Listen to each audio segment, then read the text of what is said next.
Nanalo po ng 3 major awards ang The King's Speech sa 83rd Academy Awards. Best Actress naman si Natalie Portman para sa pelikulang Black Swan. Kabilang din sa nagwagi ang pelikulang iproduce ng 3 PhilAm para sa Best Short Film sa live action category. Sa huli, sila ang napiling Best of the Best ng Oscars. Ang The King's Speech nakuha ang Best Picture, Best Director at Best Actor Award para kay Colin Firth. Best Actress ang Black Swan lead star na si Natalie Portman. Best Supporting Actor at Actress naman sina Christian Bale at Melissa Leo na parehong nasa cast ng The Fighter.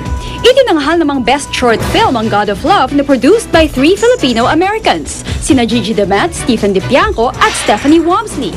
It's a good time for the Philippines, so this is a victory for the Philippines as well.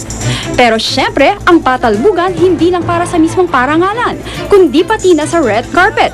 Angat agad ang pulang gown ng award presenter na si Sandra Bullock at ng Oscar host na si Anne Hathaway.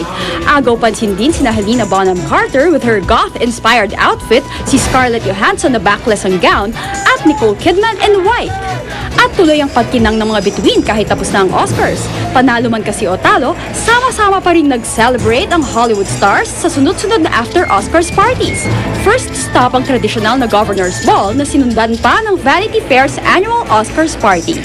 Para sa saksi, Rosetti Rivera, nag-uulat.